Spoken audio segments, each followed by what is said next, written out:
നോക്കാം. ഇന്നലെ നമ്മൾ സോഷ്യലും സയൻസും ഒക്കെ ആയിട്ട് കോമൺ ആയിട്ടുള്ള കുറച്ച് ടോപ്പിക്കുകളൊക്കെ കണ്ടായിരുന്നു.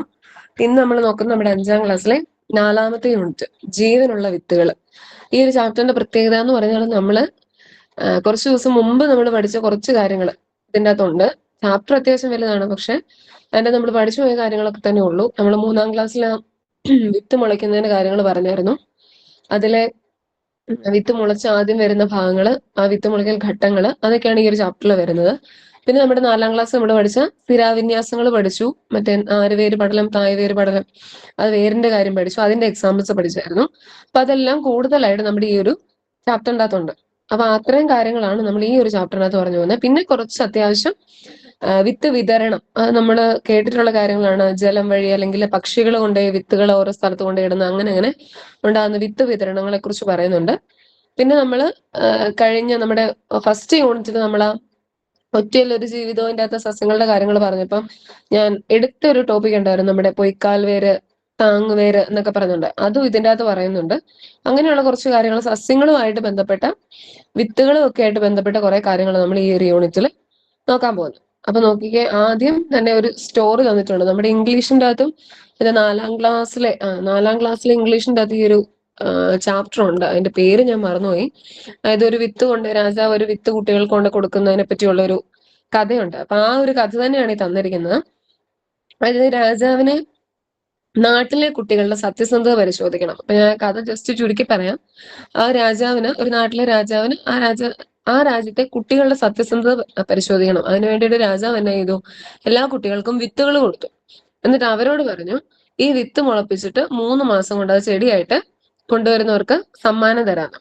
അപ്പൊ എന്താ പറ്റിയത്, കൂട്ടത്തില് കർഷക ബാലനായ പിങ്ങു എന്ന് പറയുന്ന ഒരു കൊച്ചുകൂടെ ഉണ്ടായിരുന്നു.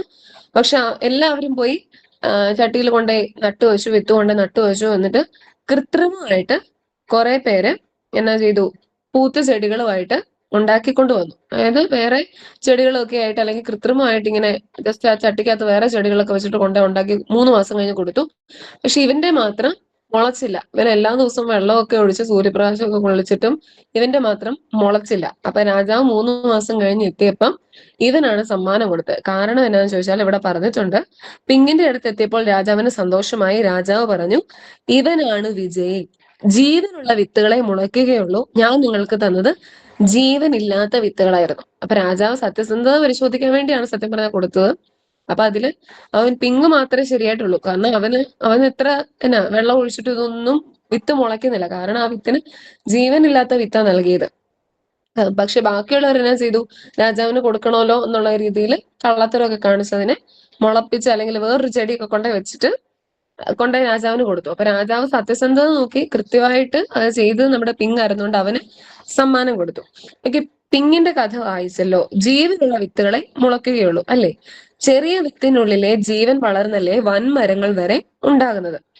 നിങ്ങളുടെ പ്രദേശത്ത് ലഭ്യമായ പലതരം വിത്തുകൾ ശേഖരിക്കും. ഓക്കെ, അതിന്റെ സവിശേഷതകൾ അത് നമുക്ക് ജസ്റ്റ് ഒരു കാർഡൊക്കെ ഉണ്ടാക്കാനുള്ളൂ. ആ ചെടിയുടെ പേരെന്താണ്, നിറം, വലിപ്പം, ആകൃതി, മറ്റു പ്രത്യേകതകൾ, അങ്ങനെ ആ വിത്തുകളുടെ പ്രത്യേകതകളാണ് നമ്മളിനി എഴുതുന്നത്. ജീവനുള്ളവയാണെങ്കിൽ പോലും മണ്ണിൽ കുഴിച്ചിടുന്ന എല്ലാ വിത്തുകളും മുളയ്ക്കാറുണ്ടോ? എന്തുകൊണ്ടാണ് എല്ലാ വിത്തുകളും മുളയ്ക്കാത്തത്? അപ്പൊ നമ്മൾ പറയാം, എല്ലാ ജീവൻ ഉണ്ടെങ്കിൽ പോലും നമ്മൾ മണ്ണിൽ കൊണ്ട് കുഴിച്ചിട്ടാല് എല്ലാ വിത്തുകളും മുളയ്ക്കാറില്ല. പക്ഷെ എന്നാൽ മുളയ്ക്കുന്ന വിത്തുകളും ഉണ്ട്. എന്തുകൊണ്ടാണ് ഇവ മുളയ്ക്കാത്തത്, അല്ലെങ്കിൽ എന്തുകൊണ്ടാണ് മുളയ്ക്കുന്നത്, അതിനാവശ്യമായിട്ടുള്ള ഘടകങ്ങൾ എന്തൊക്കെയാണ്, അതൊക്കെ നമ്മളിനി നോക്കാൻ പോകുന്നത്. എനിക്ക് വിത്തുകൾ മുളപ്പിച്ച് നോക്കാം. ഇത് നമ്മൾ എപ്പോഴും ചെയ്യുന്ന, നമ്മുടെ വീടുകളിലാണെങ്കിൽ പോലും ചെയ്യുന്ന പരീക്ഷണങ്ങളൊക്കെ ഇവിടെ തന്നിരിക്കുന്നത്. കുറച്ച് പയർ വിത്തെടുത്ത് നമ്മൾ ഒരു നല്ല ഗ്ലാസിന്റെ അകത്ത് അല്ലെങ്കിൽ ഇതുപോലെ സുതാര്യമായിട്ടുള്ള ഒരു പാത്രത്തിൽ നമ്മൾ എടുത്ത് കുറച്ച് മണ്ണൊക്കെ ഇട്ട് അതിൻ്റെ അകത്ത് പയർ വിത്തിട്ട് വെള്ളമൊക്കെ അത്യാവശ്യം ഒഴിച്ച് സൂര്യപ്രകാശം കിട്ടുന്ന രീതിയിലൊക്കെ കൊണ്ടുവച്ച് അത് നമ്മൾ പയർ വിത്ത് മുളപ്പിക്കാറുണ്ട്. അപ്പൊ ഇതിനാവശ്യമായിട്ടുള്ള ഘടകങ്ങൾ, അതായത് മണ്ണ്, ജലം, വായു, സൂര്യപ്രകാശം, ഇവയെല്ലാം ശരിക്കും വിത്തുകൾ മുളയ്ക്കാൻ ആവശ്യമായിട്ടുള്ള ഘടകങ്ങളാണോ, അതോ ആവശ്യമില്ലാത്തവയാണോ, അതോ ഇതൊന്നും ഇല്ലെങ്കിലും വിത്തുകൾ മുളയ്ക്കുമോ, അങ്ങനെയൊക്കെയുള്ള കുറച്ച് കാര്യങ്ങളാണ് ഇനി നമ്മൾ നോക്കാൻ പോകുന്നത്. ഇവിടെ നോക്കിക്കേ, വിത്ത് മുളയ്ക്കാൻ ഏതെല്ലാം ഘടകങ്ങൾ ആവശ്യമാണ്, എന്തൊക്കെ വേണം? വെള്ളം വേണം, മണ്ണ് വേണം, സൂര്യപ്രകാശം വേണം. നമ്മൾ മെയിൻ ആയിട്ട് പിന്നെ വായു, പിന്നെ മെയിൻ ആയിട്ട് നമ്മൾ ഈ കുറെ കാര്യങ്ങളാണ് പറയുന്നത്. നിങ്ങളുടെ ഊഹം ശരിയാണോ എന്ന് എങ്ങനെ കണ്ടെത്തും? ഒരു പരീക്ഷണം നടത്താന്നൊക്കെ പറഞ്ഞിട്ടുണ്ട് ഇവര്. ഒരു ഗ്ലാസ്സിൽ അല്പം നനഞ്ഞ മണ്ണെടുത്ത് ഏതാനും പയറ് വിത്തുകൾ അതിലിടുക. പ്രകാശം ലഭിക്കുന്ന സ്ഥലത്ത് വെക്കുക. നനവ് നിലനിർത്താൻ ആവശ്യമായ തോതിൽ വെള്ളം നൽകണം. എല്ലാ ദിവസവും നിരീക്ഷിക്കുക. ഇവിടെ ഏതെല്ലാം ഘടകങ്ങളാണ് വിത്തിന് ലഭിച്ചത്. ഈ ഒരു പരീക്ഷണത്തിന്റെ ഒക്കെ ഫോട്ടോ ഞാൻ ആ 3ാം ക്ലാസ്സിൽ നമ്മുടെ ചാപ്റ്റേഴ്സ് എടുത്തപ്പോ വിത്ത് മുളയ്ക്കുന്നതിന്റെ എന്റെ പിള്ളേർ ചെയ്ത ആ ഒരു ഫോട്ടോ ഒക്കെ ഞാൻ കാണിച്ചായിരുന്നു. പയർ വിത്തിട്ട് 2-3 ദിവസം കഴിയുമ്പോൾ പിന്നെ പയർ മുളച്ചൊക്കെ വരുന്നതിന്. അപ്പൊ അതുപോലെ തന്നെയുള്ള ഒരു പരീക്ഷണം വന്നിരിക്കുന്നത്. അപ്പൊ ഇതില് ഉപയോഗിച്ചിരിക്കുന്ന അല്ലെങ്കിൽ ഈ വിത്ത് മുളയ്ക്കാൻ ആവശ്യമായിട്ടുള്ള ഘടകങ്ങൾ ഏതൊക്കെയാണ്? മണ്ണ്, ജലം, വായു, സൂര്യപ്രകാശം. അതായത് മണ്ണ് വേണം, ജലം വേണം, വായു വേണം, സൂര്യപ്രകാശം വേണം. അപ്പൊ ഇത് നമ്മുടെ ഈ S4 സയൻസിന്റെ അകത്ത് നമ്മള് ഡി.എൽ.എഡ് ടെക്സ്റ്റിന്റെ അകത്ത് നമ്മൾ പറഞ്ഞു പോകുന്നത്, അതായത് എന്താ പ്രക്രിയാശേഷികളുടെ അകത്തൊക്കെ പറഞ്ഞു പോകുന്നുണ്ട്. നമ്മുടെ ചരങ്ങളെ നിയന്ത്രിക്കൽ എന്നൊക്കെ പറഞ്ഞു. അതായത് നിയന്ത്രിത ചരങ്ങളും ഉണ്ട്, പരീക്ഷണ ചരങ്ങളും ഉണ്ടെന്നൊക്കെ പറഞ്ഞ് നമ്മുടെ സൂര്യപ്രകാശം, ജലം, വായു, മണ്ണ് എന്നൊക്കെ പറഞ്ഞ് നമ്മൾ പഠിക്കുന്നതാണ്. അപ്പൊ ഈ ഒരു വിത്ത് മുളയ്ക്കുന്നതിന് ആവശ്യമായിട്ടുള്ള ഘടകങ്ങളാണ് ഏതൊക്കെ? മണ്ണ്, ജലം, വായു, സൂര്യപ്രകാശം. അതായത് വിത്ത് മുളയ്ക്കുന്നതിന്. അപ്പൊ ഈ മണ്ണ്, ജലം, വായു, സൂര്യപ്രകാശം ഇതെല്ലാം ആവശ്യമുള്ളതാണോ, അല്ലെങ്കിൽ ഇതിൽ ഏതെങ്കിലും ഒരെണ്ണം ആവശ്യമില്ലാത്തതായിട്ടുണ്ടോ? ഇതൊക്കെയാണ് നമ്മൾ ഇനി നോക്കാൻ പോകുന്നത്. എങ്ങനെ കണ്ടെത്തുമെന്ന് ചോദിച്ചിട്ടുണ്ട്. ഒന്നാമത്തെ ഘടകം നമ്മുടെ വിത്ത് മുളയ്ക്കാൻ മണ്ണ് ആവശ്യമാണോ ചോദിച്ചിട്ടുണ്ട്. വിത്ത് മുളയ്ക്കാൻ മണ്ണ് ആവശ്യമുണ്ടോ എന്ന് എങ്ങനെ കണ്ടെത്തും? മണ്ണിലല്ലാതെ വെച്ച് വിത്ത് മുളയ്ക്കുമോ എന്ന് പരിശോധിച്ചാൽ പോരെ. ഒരു ചില്ല് ഗ്ലാസ്സിൽ നനഞ്ഞ പഞ്ഞി എടുത്ത് അതിനുള്ളിൽ വിത്ത് വെച്ച് നോക്കൂ. ഏതെല്ലാം ഘടകങ്ങളാണ് വിത്തിന് ലഭിക്കുന്നത്, ഏതെല്ലാം ഘടകങ്ങളാണ് വിത്തിന് ലഭിക്കാത്തത്? നോക്കിക്കേ, ഇവിടെ ഒരു നമ്മുടെ ഗ്ലാസിന്റെ അകത്ത് കുറച്ച് പഞ്ഞി, ആ പഞ്ഞി പക്ഷെ നനഞ്ഞ പഞ്ഞി കേട്ടോ, നമ്മൾ നനച്ച പഞ്ഞി ഇടുന്നത്. ആ പഞ്ഞി വെക്കുന്നു, അതിന്റെ അകത്തോട്ട് കുറച്ച് പയർ വിത്തുകൾ ഇടുന്നു. എന്നിട്ട് നമ്മൾ ഗ്ലാസ് അടയ്ക്കുന്നൊന്നുമില്ല. അതുപോലെ നമ്മൾ സൂര്യപ്രകാശം കിട്ടുന്ന രീതിയിൽ നമ്മൾ കൊണ്ടുവെക്കുന്നു. ഈ വിത്ത് മുളയ്ക്കോ ഇല്ല എന്ന് ചോദിച്ചിരിക്കുന്നത്. നിങ്ങൾ ഇങ്ങനെ ഒരു പരീക്ഷണം ചെയ്തിട്ടുണ്ട്. ഇവിടെ വീട്ടിലാണെങ്കിൽ ഈ ടിഷ്യൂ പേപ്പർ ഒക്കെ നനച്ച് അതിന്റെ അകത്ത് പയർ വിത്തുകളൊക്കെ വെച്ചിട്ടുണ്ട്. പക്ഷെ അത് മുളയ്ക്കും കേട്ടോ. കാരണം സൂര്യപ്രകാശം കിട്ടുന്നുണ്ട്, അതുപോലെ തന്നെ വെള്ളവും ലഭിക്കുന്നുണ്ട്. അപ്പൊ ആ പഞ്ഞി അല്ലെങ്കിൽ ആ ടിഷ്യൂ പേപ്പറിൽ അത് വെച്ച് കഴിയുമ്പോൾ അത് മുളച്ചു വരുന്നുണ്ട്. അപ്പൊ ഇവിടെ പറഞ്ഞിരിക്കുന്ന കാര്യം ഇതാണ്, വിത്തിന് ലഭിക്കുന്ന ഘടകങ്ങൾ ഇവിടെ നമ്മൾ ആ മണ്ണ് മാറ്റിയാണ് വെച്ചിരിക്കുന്നത്. ബാക്കി വിത്തിന് ലഭിക്കുന്ന ഘടകങ്ങൾ ഏതൊക്കെയാ? ജലമുണ്ട്, വായുണ്ട്, സൂര്യപ്രകാശമുണ്ട്. ഇനി വിത്തിന് ലഭിക്കാത്ത ഘടകം ഏതാ? മണ്ണ്. കാരണം മണ്ണ് നമ്മൾ ഇട്ടിട്ടില്ല, അതിന് പകരം പഞ്ഞി അല്ലെങ്കിൽ ഈ ടിഷ്യൂ പേപ്പർ നമ്മൾ നനച്ചാണ് ഇതിന്റെ അകത്ത് വെക്കുന്നത്. അപ്പൊ ഇവിടെ ആ 4 ഘടകങ്ങളിൽ നമ്മുടെ പയർവിത്തിന് ലഭിച്ചിരിക്കുന്നത് ജലം, വായു, സൂര്യപ്രകാശം. ലഭിക്കാത്തൊരു ഘടകം എന്ന് പറയുന്നത് മണ്ണാണ്. അപ്പൊ വിത്ത് മുളയ്ക്കാൻ മണ്ണ് ആവശ്യമുണ്ടോ എന്ന് ചോദിച്ചാല് ഇല്ല. പക്ഷെ വിത്ത് മുളയ്ക്കുന്നതിന് ആവശ്യമായിട്ടുള്ള ഘടകങ്ങളിൽ ഉൾപ്പെടുന്ന ഇമ്പോർട്ടന്റ് ആയിട്ടുള്ള ഒരു കാര്യമാണ് നമ്മുടെ മണ്ണ് എന്ന് പറയുന്നത്. ഇവിടെ ജസ്റ്റ് ആ ഒരു പരീക്ഷണം ചെയ്യാൻ, അല്ലെങ്കിൽ മണ്ണിന്റെ ആവശ്യമുണ്ടോ, എപ്പോഴും മണ്ണ് എന്നാ മണ്ണിലാണ് നമ്മളെല്ലാം കൂടെ കുഴിച്ചു വെക്കുന്നത്, അല്ലെങ്കിൽ മണ്ണിന്റെ ആവശ്യമുണ്ടോ എന്ന് പരിശോധിക്കുന്നതിന് വേണ്ടിയാണ് നമ്മൾ ഈ ഒരു കാര്യം ചെയ്ത് നോക്കുന്നത്. അപ്പൊ ഇവിടെ മണ്ണിന്റെ ആവശ്യമില്ല. മണ്ണില്ലെങ്കിലും വിത്തുകൾ മുളയ്ക്കുന്നുണ്ട്. കാരണം ബാക്കി ഒരു 3 ഘടകങ്ങൾ ജലം, വായു, സൂര്യപ്രകാശം ഇവയെല്ലാം ഉള്ളത് കൊണ്ട് തന്നെ വിത്ത് മുളയ്ക്കുന്നുണ്ട്. എനിക്ക് വിത്ത് മുളയ്ക്കാൻ ഇനി ജലം ആവശ്യമുണ്ടോ എന്ന് ചോദിച്ചിട്ടുണ്ട്. വിത്ത് മുളയ്ക്കാൻ ജലം ആവശ്യമുണ്ടോ എന്ന് എങ്ങനെ കണ്ടെത്തും? ഏത് ഘടകം ലഭ്യമാക്കാതെയാണ് പരീക്ഷണം ചെയ്യേണ്ടത്? നോക്കിയേ, ഇവിടെ വിത്ത് മുളയ്ക്കാൻ ഒരു പാത്രത്തില് കുറച്ച് മണ്ണ് എടുത്തിട്ടുണ്ട്, ജസ്റ്റ് പയർ വിത്ത് ഇട്ടിട്ടുണ്ട്. അവിടെ വെള്ളം ഒഴിക്കുന്നേ ഇല്ല. വിത്ത് മുളയ്ക്കോ? കാരണം വിത്ത് മുളയ്ക്കില്ല. കാരണം വെള്ളം നമുക്ക് ആവശ്യമാണ്. വെള്ളമില്ലാതെ അത് വിത്ത് മുളയ്ക്കത്തില്ല. നമ്മൾ വെള്ളം ഇറങ്ങി ചെന്നെങ്കിൽ മാത്രമേ ആ വിത്ത് മുളയ്ക്കുള്ളൂ. അപ്പൊ വെള്ളം ആവശ്യമാണ്, ജലം ആവശ്യമായിട്ടുള്ള ഒരു ഘടകമാണ്. ഇനി വിത്ത് മുളയ്ക്കാൻ സൂര്യപ്രകാശം വേണമെന്ന് ചോദിച്ചിട്ടുണ്ട്. വിത്ത് മുളയ്ക്കാൻ സൂര്യപ്രകാശം ആവശ്യമുണ്ടോ? നമ്മൾ ആ സുതാര്യമായിട്ടുള്ള ഗ്ലാസിന് പകരം ഇവിടെ ഒരു സ്റ്റീൽ ഗ്ലാസ് ആണ് എടുത്തിരിക്കുന്നത്. അതിന്റെ മണ്ടയിൽ പിന്നെയും വേറൊരു കാർഡ്ബോർഡ് വെച്ചിട്ട് പ്രകാശം കിട്ടാത്ത രീതിയിൽ അത് അടച്ചും വെച്ചിട്ടുണ്ട്. അപ്പൊ അങ്ങനെയും കൂടി ഇരിക്കുമ്പോൾ സൂര്യപ്രകാശം നമുക്ക് ഒട്ടും കിട്ടുന്നില്ല, വായു ലഭിക്കുന്നില്ല. അപ്പൊ വിത്ത് മുളയ്ക്കോ?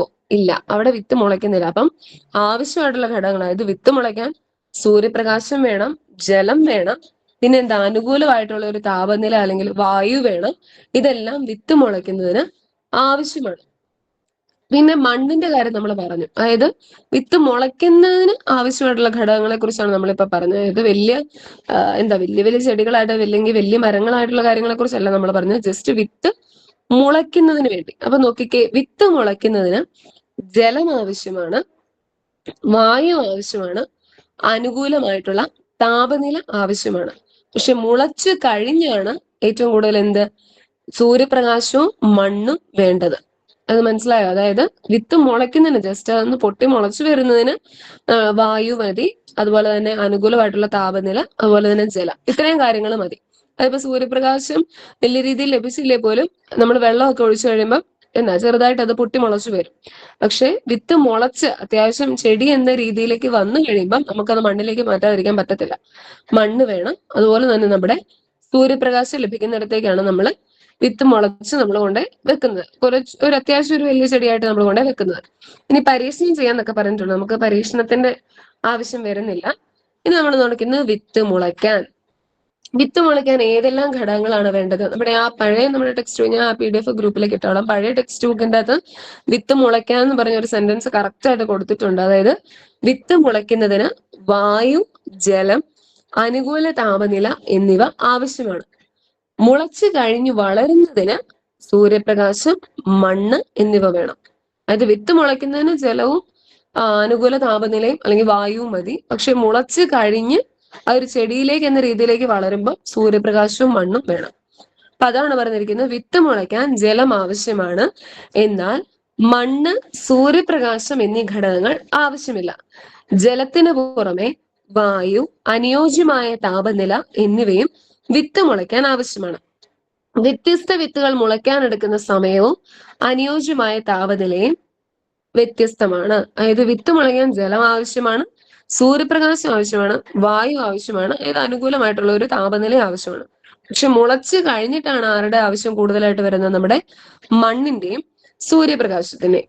നോക്കിക്കേ, നമ്മുടെ പയർ വിത്ത് മുളയ്ക്കുന്നതിന്റെ ഘട്ടങ്ങൾ നമ്മൾ ഓൾറെഡി പഠിച്ചതാണ്. വിത്ത് മുളയ്ക്കുമ്പം ആദ്യം പുറത്തേക്ക് വരുന്ന ആരാന്നാ പറഞ്ഞത്? നമ്മുടെ ബീജമൂലം. ഈ പേരുകൾ ഓർത്തിരിക്കുന്നതാണ്. ബീജമൂലം, റാഡിക്കൽ. അതായത് അതെന്തായി മാറുന്നു? വേരായിട്ടാണ് നമ്മുടെ ബീജമൂലം എന്ന് പറയുന്നത്, വേരായിട്ട് മാറുന്നു. പിന്നെ ഉള്ളത് ബീജപത്രം.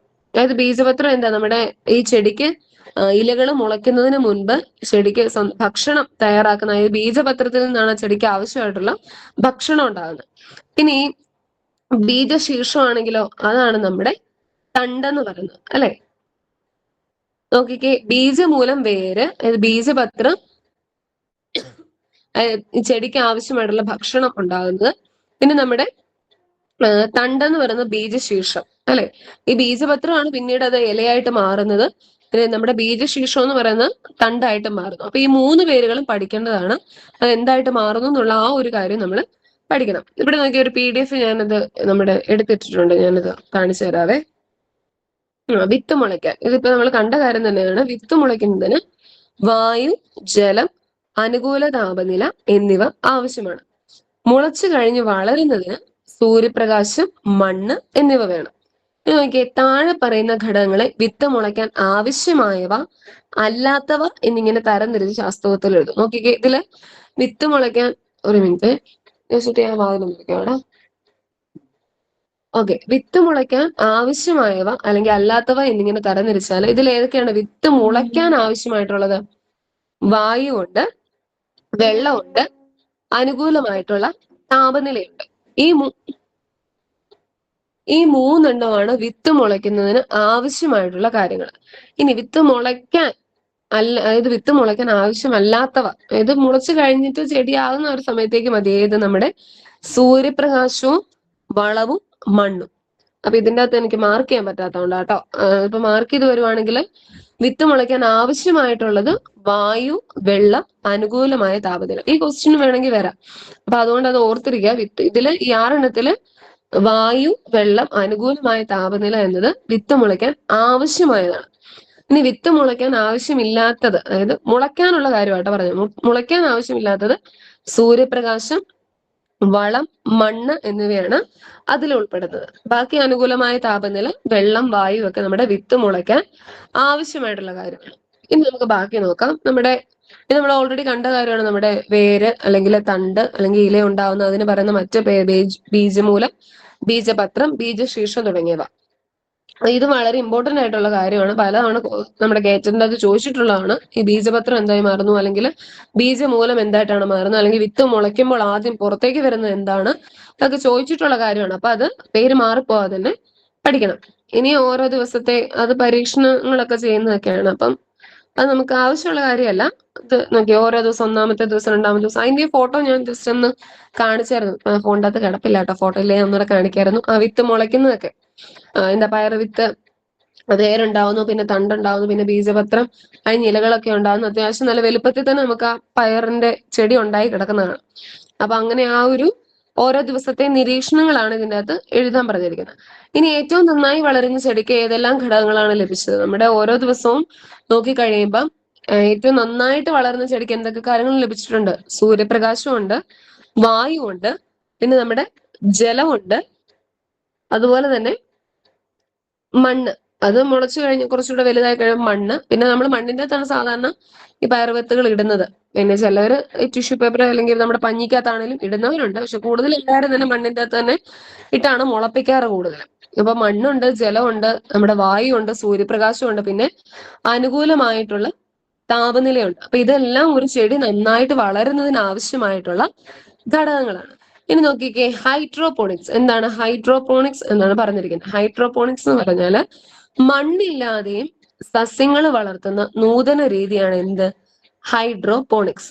ഈ കൃഷി രീതിയിൽ മണ്ണിന് പകരം പോഷക ലായനിയിൽ സസ്യങ്ങൾ വളർത്തുകയാണ് ചെയ്യുന്നത്. അതായത് നമ്മൾ എപ്പോഴും പറയും മണ്ണിന്റെ അകത്താണ് നമ്മൾ ചെടികൾ വളർത്തുന്നത്, പക്ഷെ ഇതിന് മണ്ണിന്റെ അകത്ത് പകരം പോഷക ലായനിയിലാണ് സസ്യങ്ങളെ വളർത്തുന്നത്. അതിനാണ് പറയുന്നത് ഹൈഡ്രോപോണിക്സ്. അതായത് നോക്കിക്കേ, ഈ ഒരു പിക്ചറിന്റെ അകത്ത് തന്നെയുണ്ട്, ഇതിന്റെ അകത്ത് മണ്ണില്ല, ആ ഒരു പൈപ്പ് പോലെ ഇതിന്റെ അകത്ത് ലായനികളായത് പോഷക ലായനികളാണ്, അതിന്റെ അകത്താണ് ഈ സസ്യങ്ങളെ വളർത്തുന്നത്. അപ്പൊ അതാണ് എന്ത്?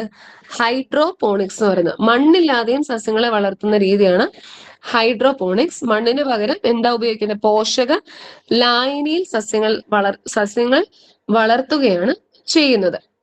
ഇനി നമ്മൾ ഇതും പറഞ്ഞു പോയ കാര്യങ്ങളാണ്. ഇത് ഏകബീജപത്രവും നമ്മുടെ ദ്വിബീജപത്ര സസ്യങ്ങളാണ്. അപ്പൊ നമുക്ക് നോക്കാം അതിന്റെ ഓരോന്നിന്റെ വ്യത്യാസങ്ങള്. വിത്ത് മുളച്ച് ഇലയുണ്ടാകുന്നത് വരെ ചെടിക്കുള്ള ആഹാരം ലഭിക്കുന്ന എവിടെ നിന്നാണ് നമ്മൾ പറഞ്ഞത്? ബീജപത്രത്തിൽ നിന്നാണ്, അല്ലെ? വിത്ത് മുളച്ച് തണ്ടയ്ക്കായി ഇല ഉണ്ടാകുന്ന ആ സമയം വരെ നമ്മുടെ ചെടിക്ക് ആവശ്യമായിട്ടുള്ള ആഹാരം ഉണ്ടാക്കുന്ന ആരാണ്? നമ്മുടെ ബീജപത്രമാണ്. ബീജപത്രത്തിൽ നിന്നാണ് ആ ചെടിക്ക് ആവശ്യമായിട്ടുള്ള ആഹാരം ലഭിക്കുന്നത്.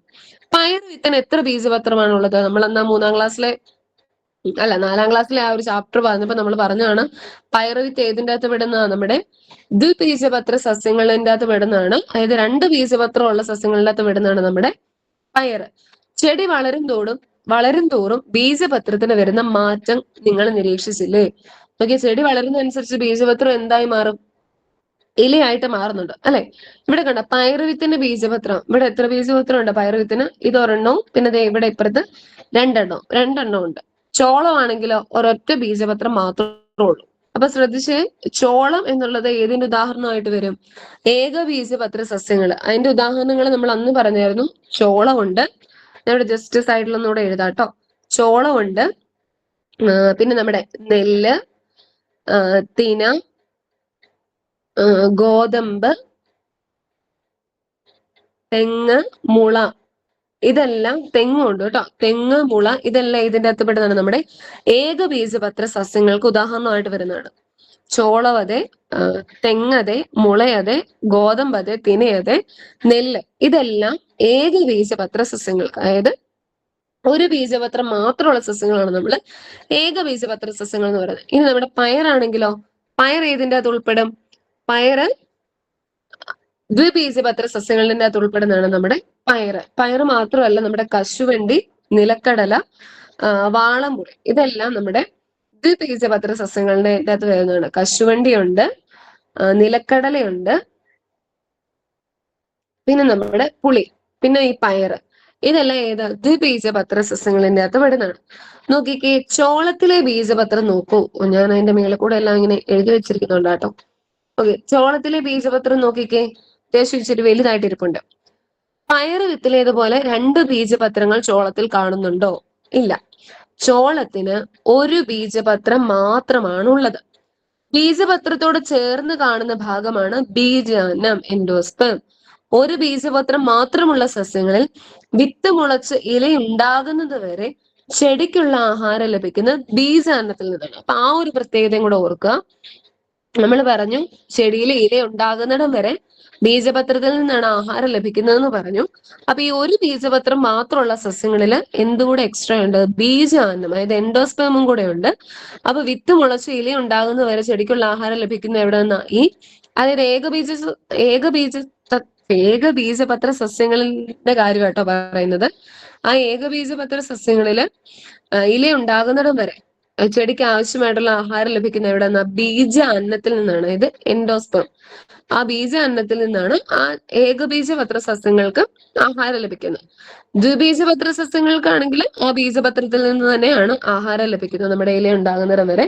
പക്ഷെ ഏകബീജപത്രം മാത്രമുള്ള സസ്യങ്ങളില് വിത്ത് മുളച്ച് ഇല ഉണ്ടാകുന്നത് വരെ ചെടിക്കുള്ള ആഹാരം ലഭിക്കുന്ന എവിടെ നിന്നാ? ബീജ അന്നത്തിൽ നിന്നാണ്. അപ്പൊ അത് ഓർത്തിരിക്കുക. ബീജാന്നം എന്ന് പറഞ്ഞാൽ എന്താ? അത് ഏകബീജപത്ര സസ്യങ്ങളിലാണ് കാണപ്പെടുന്നത്. അതില് ഇല ഉണ്ടാകുന്നിടം വരെ ആ ചെടിക്ക് ആവശ്യമായിട്ടുള്ള ആഹാരം നൽകുന്നത് എവിടെ നിന്നാ? ബീജാന്നത്തിൽ നിന്ന്, നമ്മുടെ എൻഡോസ്പേമിൽ നിന്നാണ്. അപ്പൊ ആ ഒരു കാര്യം നോട്ട് ചെയ്ത് തന്നെ പോകാം കേട്ടോ. ബീജാന്നം എവിടെയാണുള്ളത്? ഏകബീജപത്ര സസ്യങ്ങളില്. എന്താവശ്യമാണ്? ഇത് ആഹാരം നിർമ്മിക്കുന്നു. അതായത് ഇല മുളയ്ക്കുന്നിടം വരെ ആ ചെടിക്ക് ആവശ്യമായിട്ടുള്ള ആഹാരം നിർമ്മിക്കുന്നു. അപ്പൊ അത് ഓർത്തിരിക്കാം. ഇനി വിത്ത് മുളയ്ക്കുമ്പോൾ വരുന്ന മാറ്റങ്ങൾ. പുളിങ്കുരു, ചക്കക്കുരു, കശുവണ്ടി, നെല്ല്, ചോളം തുടങ്ങിയ വിത്തുകൾ മുളപ്പിച്ചു നോക്കൂ. അതിനുണ്ടാകുന്ന മാറ്റങ്ങൾ നമുക്കറിയാം. ഓരോ വിത്തുകളും അത് പൊട്ടി അതിന്റെ പുറന്തോടൊക്കെ പൊട്ടി വേര് ആദ്യം ബീജമൂലം വന്ന് പിന്നെ ബീജശീർഷമായിട്ട് പോയിട്ട് ബീജപത്രങ്ങളൊക്കെ ഉണ്ടായി, ഇലകളൊക്കെ ഉണ്ടായി. അങ്ങനെ നമ്മൾ ഓരോ വിത്തുകളും നമ്മൾ മുളപ്പിച്ച് നോക്കിയിട്ട് കണ്ടിട്ടുള്ളതാണ്. അപ്പൊ നോക്കിക്കേ, വിത്ത് മുളയ്ക്കൽ അതായത് സീഡ് ജെർമിനേഷൻ അത് എന്താണെന്നാണ് ഇനി പറയുന്നത്. ഹാൻഡ് ലെൻസ് ഉപയോഗിച്ച് മുള വന്ന വിത്തുകളെ സൂക്ഷ്മമായി നിരീക്ഷിക്കൂ. സാവധാനം വിത്ത് പൊളിച്ചു നോക്കി ബീജപത്രം, ബീജാനം എന്നിവ ശാസ്ത്ര പുസ്തകത്തിൽ ചിത്രീകരിക്കും. അത് നമുക്ക് വർക്കായിട്ട് സ്കൂളുകളിലൊക്കെ ചെയ്യുന്ന കാര്യങ്ങളാണ്. അപ്പൊ നമ്മളാണെങ്കിലും ആ പയറിന്റെ മുളയ്ക്കുമ്പോൾ പയറുവിത്തിന് നമുക്ക് 2 ദ്വിബീജപത്രം ആയതുകൊണ്ട് നമുക്ക് അങ്ങനെ കാണാൻ പറ്റത്തില്ല. ഈ ഏകബീജപത്ര സസ്യങ്ങളായിട്ടുള്ള നമ്മുടെ ചോളം അല്ലെങ്കിൽ നെല്ല് ഇതിനെയൊക്കെ പൊളിച്ച് അത്യാവശ്യം ഒന്ന് വലുതായി കഴിയുമ്പോൾ നമുക്ക് ബീജാനം, ആ ബീജാനം എന്നുള്ള ആ ഒരു ഭാഗമൊക്കെ നമുക്ക് കാണാൻ പറ്റും. അതാണ് ഇവിടെ പറഞ്ഞിരിക്കുന്നത്. അപ്പൊ വിത്ത് മുളയ്ക്കൽ. എന്താണ് വിത്ത് മുളയ്ക്കൽ? Seed germination. വിത്ത് കുതിർന്ന് പുറം തോട് പൊട്ടുന്നു. ആദ്യം ബീജമൂലവും പിന്നീട് ബീജശീർഷവും പുറത്തു വരുന്നു. ആദ്യം വരുന്ന ബീജമൂലമാണ് റാഡിക്കിള്, പിന്നെ ബീജശീർഷം പ്ലിമ്യൂള് പുറത്തു വരുന്നു. ബീജമൂലം ചെടിയുടെ വേരായി മാറുന്നു. നമ്മൾ ഓൾറെഡി പഠിച്ച കാര്യമാണ്. ബീജശീർഷം തണ്ടും ഇലയുമായി മാറുന്നു. പൂർണ്ണതോതിൽ പ്രകാശ സംശ്ലേഷണം നടക്കുന്നത് വരെ ബീജപത്രത്തിലോ ബീജാന്നത്തിലോ കരുതി വെച്ച ആഹാരമാണ് വളർന്നു വരുന്ന സസ്യം ഉപയോഗിക്കുന്നത്. ഇപ്പൊ നമ്മൾ പറഞ്ഞു പോയ കാര്യങ്ങളാണ്. നമ്മുടെ ബീജമൂലവും ബീജപത്രവും ബീജശീർഷവും പിന്നെ ബീജാന്നം, ഈ കാര്യങ്ങളൊക്കെ തന്നെയാണ് ഇവിടെ പറഞ്ഞിരിക്കുന്നത്. അതുപോലെ തന്നെ നമ്മുടെ പഴയ ടെക്സ്റ്റില് നമ്മുടെ പഴയ ടെക്സ്റ്റിലുള്ള കുറച്ച് കാര്യം കൂടെ നമുക്ക് നോക്കാനുണ്ട്. ഇവിടെ നോക്കിക്കേ, ഈ ബീജാങ്കരണം അതായത് ജെർമിനേഷൻ ഓഫ് സീഡ്സ്. അനുകൂല സാഹചര്യത്തിൽ വിത്തിനകത്തുള്ള ഭ്രൂണം തൈച്ചെടിയായി വളരുന്ന പ്രവർത്തനമാണ് വിത്ത് മുളയ്ക്കൽ അഥവാ ബീജാങ്കുരണം. വിത്തിലെ സൂക്ഷ്മദ്വാരങ്ങളിലൂടെ ജലം ഉള്ളിലേക്ക് പ്രവേശിക്കുന്നു. വിത്ത് കുതിർന്ന് പുറന്തോട് പൊട്ടുന്നു. വിത്തിനുള്ളിലെ ഭ്രൂണവും ശ്വസിക്കുന്നുണ്ട്. വിത്ത് മുളയ്ക്കുമ്പോൾ ആദ്യം പുറത്തു വരുന്നത് ബീജമൂലമാണ്. ബീജമൂലം മണ്ണിലേക്ക് വളർന്ന് വേരാകുന്നു. ഭ്രൂണത്തിൽ നിന്ന് മുകളിലേക്ക് വളരുന്ന ഭാഗമാണ് ബീജശീർഷം. ബീജശീർഷം വളർന്ന് കാണ്ഡമായി മാറുന്നു. ഇല ആഹാരം നിർമ്മിക്കാൻ പാകമാകുന്നത് വരെ ബീജപത്രത്തിലെ ആഹാരമാണ് മുളച്ചു വരുന്ന സസ്യം ഉപയോഗിക്കുന്നത്. നമ്മളിപ്പോ പറഞ്ഞു പോയ നമ്മൾ പഠിച്ച കാര്യങ്ങളൊക്കെ തന്നെയാണ്. ആദ്യം എന്തുണ്ടാകുന്നു, അത് കഴിഞ്ഞിട്ട് എന്താണ് ഉണ്ടാകുന്നത്, പിന്നെ ഈ ഇലകൾ ഉണ്ടാകുന്നിടം വരെ ആഹാരം ആരാണ് നിർമ്മിക്കുന്നത്, പിന്നെ എന്താണ് ബീജാങ്കുരണം, അതായത് അനുകൂല സാഹചര്യത്തിൽ വിത്തിനകത്തുള്ള ഭ്രൂണം തൈച്ചെടിയായിട്ട് വളരുന്ന, അതായത് വിത്തിനകത്തുള്ള നമ്മൾ പറയാം അമ്മയുടെ ഉദരത്തിൽ കുഞ്ഞ് അത് പുറത്തേക്ക് വരും എന്ന് പറയുന്ന പോലെ തന്നെ ഈ വിത്തിനകത്തുള്ള ഭ്രൂണം ചെടിയായിട്ട്, അതായത് തൈച്ചെടിയായിട്ട് പുറത്തേക്ക് വരുന്ന ആ ഒരു പ്രവർത്തനത്തെയാണ് നമ്മൾ ബീജാങ്കുരണം അല്ലെങ്കിൽ എന്താ പറയാ നമ്മുടെ വിത്ത് മുളയ്ക്കൽ, ജെർമിനേഷൻ ഓഫ് സീഡ്സ് എന്ന് പറയുന്നത്. അപ്പൊ അതിൻ്റെ അകത്ത് ഇല്ലാത്ത കുറച്ച് കാര്യങ്ങൾ ഇച്ചിരി കൂടെ ഡീറ്റെയിൽ ആയിട്ട് നമ്മുടെ പഴയ ടെക്സ്റ്റിനകത്ത് ഉള്ളതുകൊണ്ടാണ് ഞാൻ ആ ഒരു പിക്ചറും കൂടെ അതിൻ്റെ അകത്ത് എടുത്തിട്ടുള്ളൂ കേട്ടോ. ഓക്കെ, അപ്പൊ അതാണ് നമ്മുടെ സീഡ് ജെർമിനേഷൻ അല്ലെങ്കിൽ ജെർമിനേഷൻ ഓഫ് സീഡ്സ് എന്ന് പറയുന്നത്. ഇനി നമ്മൾ പറയും നമ്മുടെ വിത്തിൽ നിന്നല്ലാതെ, അതും നമ്മൾ 3ാം ക്ലാസ് ലെയറിനകത്ത് പറഞ്ഞതാണ്, വിത്തിൽ നിന്നല്ലാതെയും ചെടികൾ ഉണ്ടാകില്ലേ, അല്ലെങ്കിൽ ഏതൊക്കെ ഭാഗങ്ങളിൽ നിന്നാണ് ചെടികൾ ഉണ്ടാകുന്നതെന്ന് നമ്മൾ അന്ന് പറഞ്ഞായിരുന്നു. തണ്ട് നട്ട് വെക്കുന്നുണ്ട്, വേര് നട്ട് വെക്കുന്നുണ്ട്, ഇല നട്ട് വെക്കുന്നുണ്ട്, പിന്നെ നമ്മുടെ വിത്തിൽ നിന്നുണ്ടാകുന്നത്. അങ്ങനെ 4 തരത്തിൽ ചെടികൾ ഉണ്ടാകുന്നതെന്ന് അന്നും നമ്മൾ പറഞ്ഞു പോയ കാര്യങ്ങളാണ്. ഇനി അതാണ് നോക്കാൻ പോകുന്നത്. ഓക്കെ, എല്ലാ സസ്യങ്ങളുടെയും വിത്തുകളാണോ നടീൽ വസ്തുക്കളായി ഉപയോഗിക്കുന്നത്? അല്ല. ചിലതിന്റെ നമ്മള് തണ്ട് കൊണ്ട് നട്ടുവെക്കുന്നുണ്ട്, ചിലതിന്റെ ഇലയാണ് കൊണ്ട് നട്ടുവെക്കുന്നത്, ചിലതിന്റെ എന്താ വേരും, ബാക്കിയുള്ളതിന്റെ വിത്തുകൾ തന്നെ. അപ്പൊ അങ്ങനെ 4 ടൈപ്പ് ഉണ്ട്. വിത്തുണ്ട്, തണ്ടുണ്ട്, വേരുണ്ട്, ഇലയുണ്ട്. അപ്പൊ ഈ ഒരു 4 തരത്തിലാണ് നമ്മുടെ ചെടികൾ ഉണ്ടാകുന്നത്, അല്ലെങ്കിൽ നടീൽ വസ്തുക്കളായിട്ട് നമ്മൾ ഉപയോഗിക്കുന്നത്. അപ്പൊ അതിന്റെ ഒരു എക്സാമ്പിൾ നമ്മൾ ഓൾറെഡി 3ാം ക്ലാസ് വന്നതുകൊണ്ട് ഞാൻ പിന്നെയും അത് എടുത്ത് പറയുന്നില്ല. പക്ഷെ എന്നാലും അത് ഗ്രൂപ്പിലേക്ക് ഞാൻ ഇട്ട് തരാം കേട്ടോ. ഒന്നുകൂടെ നമ്മുടെ ഗ്രൂപ്പിൽ കിടപ്പുണ്ട്. അന്ന് എഴുതി പോയവർക്കറിയാം, അത് നോട്ടിൽ അവരെല്ലാം കുറിച്ചിട്ടിട്ടുണ്ട്. അല്ലെങ്കിൽ ഞാൻ ഒന്നുകൂടെ അത് ഗ്രൂപ്പിൽ ഇട്ടേക്കാം. ഇപ്പൊ നമ്മുടെ ഈ ഒരു പിക്ചറിന്റെ അകത്തുള്ളത് തന്നെയാണ് നമ്മുടെ ഇലമുളച്ചി അല്ലെങ്കിൽ ഈ നിശാഗന്ധിയൊക്കെ എന്താ ഇല നട്ട് വെക്കുന്നതാണ്. അതിന്റെ ഈ തണ്ടെന്ന് പറയുന്നത് അങ്ങനെ തണ്ടായിട്ട് നമുക്ക് കാണാൻ പറ്റത്തില്ല. അത് ഇല എന്ന രീതിയിൽ അതിന്റെ ഇരിക്കുന്നത്. ഇലയിൽ ഇങ്ങനെ കൂടിക്കൂടി തണ്ട് കിടക്കുന്ന പോലെ അതിന്റെ ആ ചെടികളുടെ ഇരിക്കുന്നത്. അപ്പൊ അതിന്റെ നിശാഗന്ധി അല്ലെങ്കിൽ ഇലമുളച്ചി, പിന്നെ നമ്മുടെ ബിഗോണിയ, ഇതൊക്കെ ഇല നട്ട് വെക്കുന്ന, ഇല നട്ട് വെച്ച് അതിൽ നിന്നാണ് സസ്യങ്ങൾ ഉണ്ടാകുന്നത്. ഇനി വേരാണെങ്കിലോ നമ്മുടെ ചന്ദനം അല്ലെങ്കിൽ കറിവേപ്പ്, കടപ്ലാവ്, ഇതെല്ലാം വേര് നട്ട് വെച്ചാണ് ഉണ്ടാകുന്നത്. പിന്നെ വിത്താണെങ്കിൽ നമ്മളിപ്പോ പറഞ്ഞു, നമ്മുടെ മാവ്, പ്ലാവ്, വെണ്ട, പിന്നെ പയറ്, ഇതെല്ലാം വിത്ത് മുളച്ച് അല്ലെങ്കിൽ വിത്ത് നടീൽ വസ്തുവായിട്ട് ഉപയോഗിക്കുന്നതാണ്.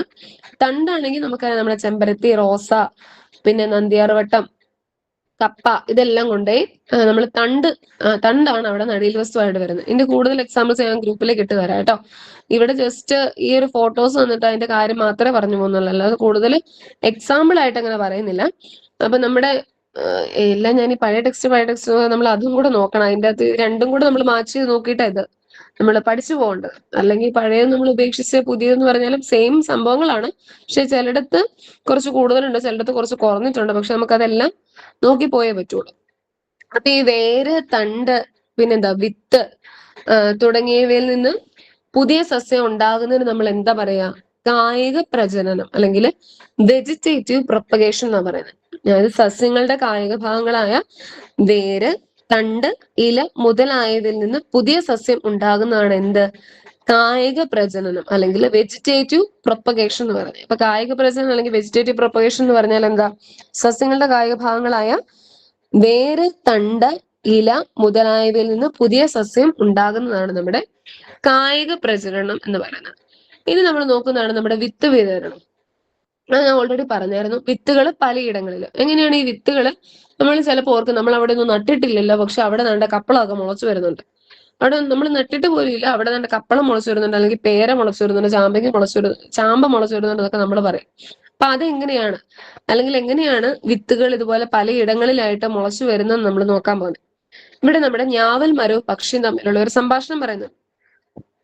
ഞാവല് പറയുന്നുണ്ട്, നീ എന്തിനാണ് എന്റെ പഴം തിന്നുന്നത്? പക്ഷെ നിന്റെ പഴം തിന്ന് വിശപ്പെടുക്ക മാത്രമല്ല ഞാൻ ചെയ്യുന്നത്, വിത്ത് പല സ്ഥലങ്ങളിലും എത്തിക്കുന്നുണ്ട്.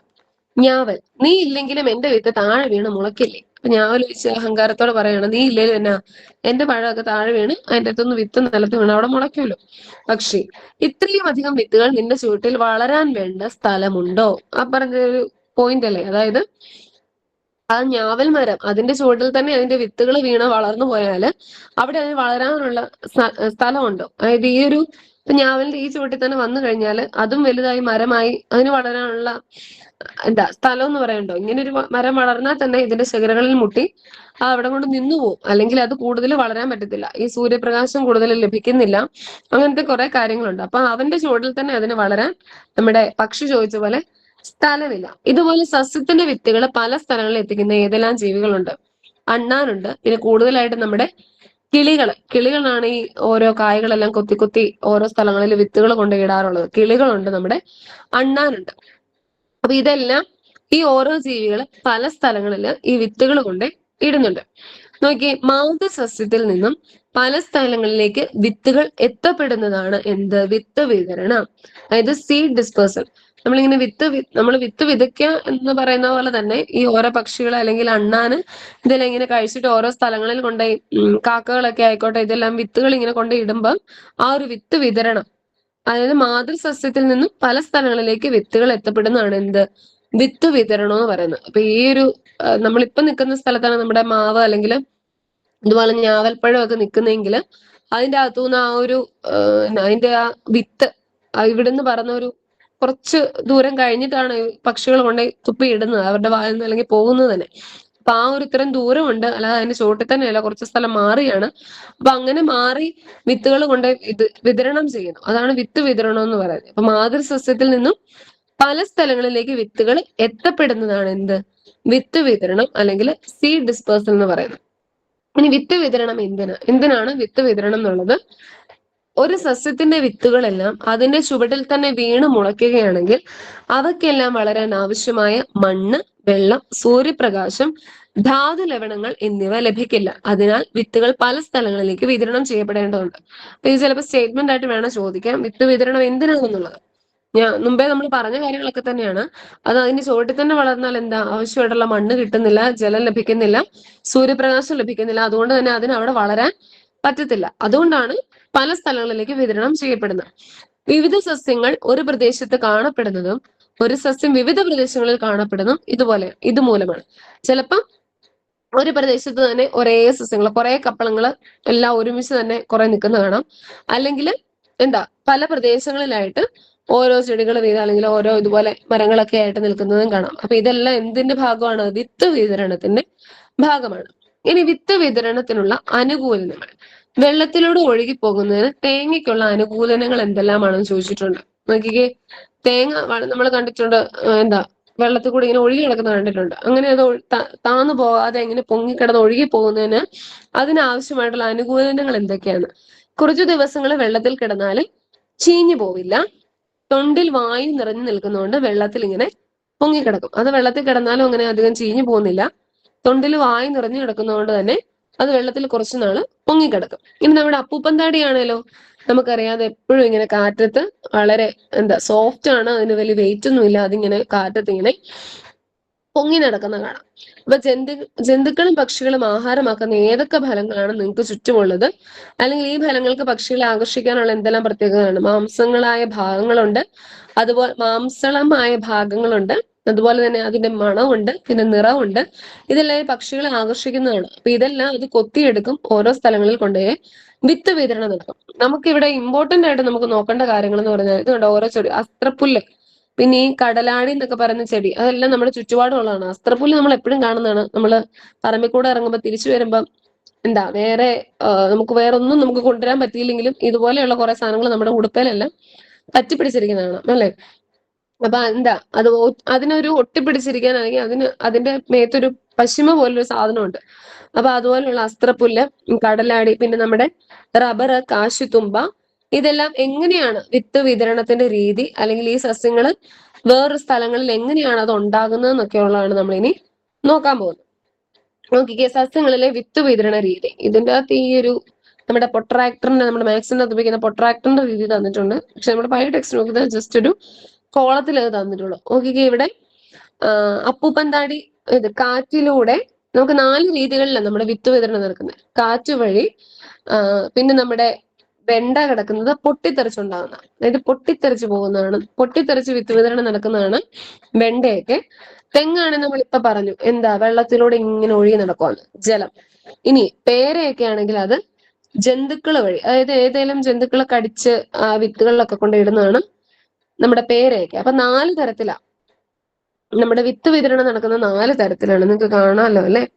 നിങ്ങൾക്ക് കിട്ടാതെ വല്ലതും പോവാണെങ്കിൽ പറയണം കേട്ടോ. ഞാനിങ്ങനെ ഈ സ്ക്രീൻ ഷെയർ ചെയ്തിരിക്കുന്നതുകൊണ്ട് നിങ്ങളെ ആരും എനിക്ക് കാണാനും പറ്റുന്നില്ല. ഞാനിങ്ങനെ പറഞ്ഞു പോവാണ്. നിങ്ങൾക്ക് മനസ്സിലാവുന്നുണ്ടെന്ന രീതി തന്നെ പറഞ്ഞു പോകുന്നത് കേട്ടോ. ഓക്കെ, അപ്പം 4 രീതിയിലാണ് വിത്ത് വിതരണങ്ങൾ നടക്കുന്നത്. കാറ്റിലൂടെ, പൊട്ടിത്തെറിച്ച്, പിന്നെ നമ്മുടെ ജലം വഴി, പിന്നെ ജന്തുക്കൾ വഴി. ഇങ്ങനെ 4 രീതിയിലാണ് ഈ വിത്ത് വിതരണം നടക്കുന്നത്. കാറ്റിലൂടെ ആണെങ്കിൽ ഏതൊക്കെയാ? നമ്മുടെ അപ്പൂപ്പൻ താടിയുണ്ട്, അതുപോലെ തന്നെ മഹാഗണി, അതും കാറ്റിലൂടെ വരുന്നതാണ്. പൊട്ടിത്തെറിച്ചുണ്ടാകുന്നതാണെങ്കിൽ വെണ്ട, കാശിത്തുമ്പ. ജലത്തിലൂടെ ആണെങ്കിൽ നമ്മുടെ തെങ്ങ്. ഇനി ജന്തുക്കൾ വഴിയാണെങ്കിൽ നമ്മുടെ പേരയുണ്ട്, പ്ലാവുണ്ട്, അസ്ത്രപ്പുല്ലുണ്ട്, ആൽമരമുണ്ട്. ഇതെല്ലാം നമ്മുടെ ജന്തുക്കൾ വഴിയാണ്. ഞാൻ ആ പഴയ ടെക്സ്റ്റിലെയും ആ ഒരു ഇതെടുത്തിട്ടുണ്ട്, നോക്കിക്കേ. ഇതുണ്ട്. കാറ്റ് വഴിയാണെങ്കിൽ നമ്മുടെ അപ്പൂപ്പൻ താടിയും മഹാഗണിയും. ജലം വഴിയാണെങ്കിലോ തെങ്ങ്. ജന്തുക്കൾ വഴിയാണെങ്കിൽ നമ്മുടെ ആൽമരം, പ്ലാവ്, പേര്, അസ്ത്രപ്പുല്ല്. പൊട്ടിത്തെറിച്ചാണെങ്കിൽ വെണ്ട, കാശിത്തുമ്പ. ഇതും ഇങ്ങനെ എക്സാമ്പിൾ തന്നിട്ട് ചോദിച്ചിട്ടുള്ളതാണ്. ഇതിന്റെ വിത്ത് വിതരണം വിത്ത് വിതരണം എങ്ങനെയാ നടക്കുന്നതെന്നൊക്കെ എക്സാമ്പിൾ എന്ന് ചോദിച്ചിട്ടുള്ളതാണ്. അതുപോലെ തന്നെ ഓപ്ഷൻസ് ചിലപ്പോൾ തരും. 4 ഇപ്പൊ ആൽമരവും പ്ലാവും പേരയും വെണ്ടയും തന്നിട്ട് അതിൽ ഏതാണ് ഒറ്റയെന്ന് ചോദിച്ചാൽ അതിൻ്റെ അകത്ത് വെണ്ടയാണ്. കാരണം എന്താ വെച്ചാൽ അത് പൊട്ടിത്തെറിച്ചും ബാക്കിയെല്ലാം ജന്തുക്കൾ വഴിയാണ് വിത്ത് വിതരണം നടക്കുന്നത്. അപ്പൊ അതുകൊണ്ട് തന്നെ അതിന്റെ എക്സാമ്പിൾ പഠിക്കണം. ഈ 4 രീതിയിലാണ് വിത്ത് വിതരണങ്ങൾ നടക്കുന്നത്. ജന്തുക്കൾ വഴി എന്ന് പറയുമ്പോൾ അതിനകത്ത് പക്ഷികളും എല്ലാം ഉൾപ്പെടുന്നു കേട്ടോ. അപ്പൊ കാറ്റ് വഴിയുണ്ട്, ജലം വഴിയുണ്ട്, ജന്തുക്കൾ വഴിയുണ്ട്, പൊട്ടിത്തെറിച്ചുകൊണ്ട്. അപ്പൊ ഇങ്ങനെയാണ് വിത്ത് വിതരണത്തിന്റെ രീതി എന്ന് പറയുന്നത്. അതിന്റെ ഓരോ എക്സാമ്പിൾസ്, അതിന്റെ സസ്യങ്ങളും നമ്മൾ പഠിക്കണം. അപ്പൊ അത് മാറിപ്പോകാതെ തന്നെ പഠിക്കുക. എങ്ങനെയൊക്കെയാണ്, അല്ലെങ്കിൽ ജലം വഴി ഏതാണ്, ജന്തുക്കൾ വഴി ഏതാണ്, അത് കൃത്യമായിട്ട് തന്നെ പഠിച്ചു പോകാം കേട്ടോ. നിങ്ങൾ പേടിക്കണ്ട, ഞാൻ ഈ അപ്പുറത്ത് വാട്സപ്പിൽ ഇട്ടേക്കുന്ന ആ PDF ഗ്രൂപ്പിലേക്ക് ഇട്ട് തന്നോളാം. ജസ്റ്റ് ആ കുറച്ച് നോട്ടുകൾ മാത്രം ഒന്ന് ഒരുമിച്ചാക്കി PDF ആക്കി വെച്ചിരിക്കുന്നത്, അത് ഞാൻ ഗ്രൂപ്പിലേക്ക് ഇട്ട് തന്നോളാം കേട്ടോ. ഇനി ടെക്സ്റ്റ് ബുക്ക് ഞാൻ ഓൾറെഡി ഗ്രൂപ്പിൽ ഇട്ടാന്ന് എനിക്ക് തോന്നുന്നത്. ഞാൻ ആദ്യം തന്നെ ഇട്ടായിരുന്നു നമ്മുടെ ഈ ബേസിക് സയൻസിന്റെ ടെക്സ്റ്റ് ബുക്ക്. ആ കുഴപ്പമില്ല, വേണം ഒന്നുകൂടെ അത് ഇട്ട് തന്നേക്കാം. കുറച്ച് പേര് കിട്ടാത്തതുണ്ടെങ്കിൽ ആ ഗ്രൂപ്പിലേക്ക് ഒന്നുകൂടെ ഇട്ട് തരാം കേട്ടോ ടെക്സ്റ്റ് ബുക്ക്. പിന്നെ ഇത് വിത്തുകൾ ഉപയോഗിച്ച് ഉണ്ടാക്കിയ കരകൗശലങ്ങൾ, ഇങ്ങനെ എന്താ പൂവിന്റെ ഒക്കെ ഷേപ്പ്, അല്ലെങ്കിൽ പക്ഷികളൊക്കെ വരച്ചിട്ട് കുറച്ച് പശ ഒഴിച്ചിട്ട് അതിന്റെ മണ്ടയിൽ ഓരോ തരത്തിലുള്ള വിത്തുകളൊക്കെ ഇട്ട് നമുക്ക് ഇങ്ങനെ കരകൗശല വസ്തുക്കളൊക്കെ നമുക്ക് ഉണ്ടാക്കാവുന്നതാണ്. ഇനിയുള്ള വളരെ ഇമ്പോർട്ടന്റ് ആയിട്ടുള്ള കാര്യം, ഇതും നമ്മൾ ഓൾറെഡി പഠിച്ചു പോയ കാര്യമാണ്, ഇലകളിലെ വൈവിധ്യം. ഇത് കാണുമ്പോൾ തന്നെ നിങ്ങൾക്ക് മനസ്സിലാവുമല്ലോ, കാരണം നമ്മൾ ഓൾറെഡി പഠിച്ചതാണ്. 2 തരത്തിലുള്ള സ്ഥിരാവിന്യാസങ്ങളുണ്ട് ഇലകളിൽ. ഏതൊക്കെയായിരുന്നു? ജാലിക സ്ഥിരാവിന്യാസവും സമാന്തര സ്ഥിരാവിന്യാസവും. അതുമായിട്ട് ബന്ധപ്പെട്ട നമ്മുടെ വേരുകളുടെ ഒരു പ്രത്യേകത ഉണ്ടായിരുന്നല്ലോ. ഏതായിരുന്നു? നാരുവേര് പടലം ഉണ്ടായിരുന്നു, തായ്വേര് പടലം ഉണ്ടായിരുന്നു. അപ്പൊ ഇത് നോക്കി, ഇതിൽ ഏതാ ജാലിക സ്ഥിരാവിന്യാസം? അല്ലെങ്കിൽ ഞാനിവിടെ A B ഇടാവേ, AB. ഇതിൽ ഏതാ ജാലിക സ്ഥിരാവിന്യാസം, അല്ലെങ്കിൽ ഇതിൽ ഏതാ സമാന്തര സ്ഥിരാവിന്യാസം എന്ന് പറയുന്നത്? A ആണോ? B? ഏത്? B ഏത്? A എന്ന് പറയുന്നത് ഏതാ? നമ്മുടെ ജാലിക സ്ഥിരാവിന്യാസം അല്ലെ? A എന്ന് പറയുന്നത് ഏതാ? ജാലിക സ്ഥിരാവിന്യാസമാണ് A എന്ന് പറയുന്നത്. നമ്മൾ പറഞ്ഞായിരുന്നു വലക്കണ്ണികൾ പോലെ ഇങ്ങനെ കിടക്കും എന്ന് പറഞ്ഞായിരുന്നു. അതായത് ഒരു തണ്ട്, അതിൽ ഇങ്ങനെ വലകളായിട്ട് നമുക്ക് ഒറ്റയടിക്ക് അതിനെ കീറിയെടുക്കാൻ പറ്റുന്നില്ലാത്തതാണ് ഏത്? നമ്മുടെ ജാലിക സ്ഥിരാവിന്യാസം എന്ന് പറയുന്നത്. ഇനി സമാന്തര സ്ഥിരാവിന്യാസമാണ് അതിന്റെ പ്രത്യേകത എന്നാ? ഈ ഒരറ്റവും കാണും, ഈ ഒരറ്റവും കാണും.